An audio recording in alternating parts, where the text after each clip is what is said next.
toy. Mr. Men, Little Miss Halloween Party by Adam Hargreaves.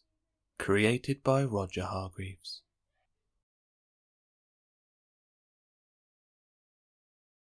Mr. Happy had decided to have a fancy dress Halloween party, a trick-or-treat party. He spent a whole day decorating his house. He hung up bats and spiders from the ceiling, and cobwebs from lanterns. There were creepy crawlies on the walls, and a witch in the fireplace. Mr. Happy spent all afternoon carving as many gruesome-looking pumpkins as he could find. 2 of them looked rather familiar. By the time the guests started to arrive, the garden was covered with glowing pumpkins. Mr. Happy dressed as a vampire to greet his friends. Little Miss Magic dressed up as a witch and arrived on a flying broomstick. Mr. Bump looked like he had dressed up as a mummy, but actually he had just had a lot more bumps that day than usual. And there was someone dressed as a ghost, but nobody could work out who it was under the sheet. Mr. Happy had laid a whole table of treats for everyone, and a black cauldron full of fizzy drink.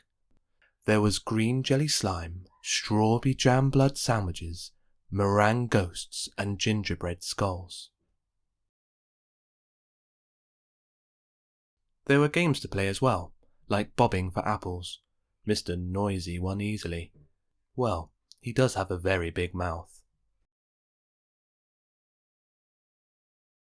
They played pin the tail on the witch's cat. "Be careful, Mr. Muddle!" And then they all admired each other's costumes. Mr. Nosy was very curious to know who the ghost was. "Go on then," he said to the ghost. "I give up. Who are you?" Wordlessly the ghost rose up into the air. Little Miss Giggles giggled nervously. "Oh my," she squeaked. "It's a real ghost." "Don't be silly," snorted Mr. Snooty. "There's no such thing."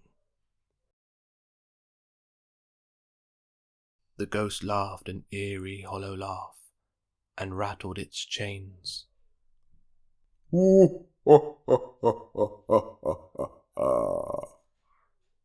Everyone looked scared, but not as scared as when they saw the ghost walk through the wall.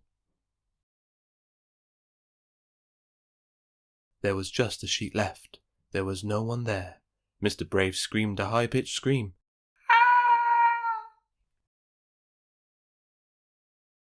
And then suddenly Mr. Impossible appeared out of nowhere. "My goodness," laughed Mr. Happy.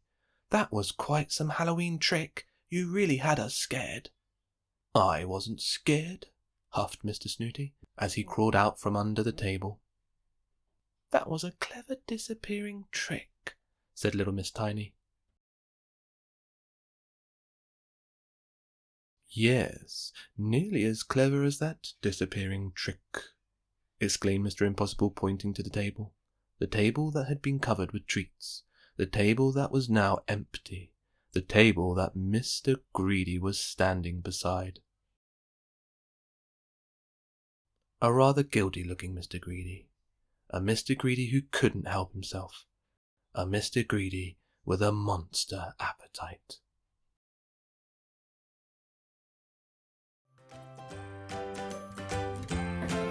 If you enjoyed this video, like and subscribe.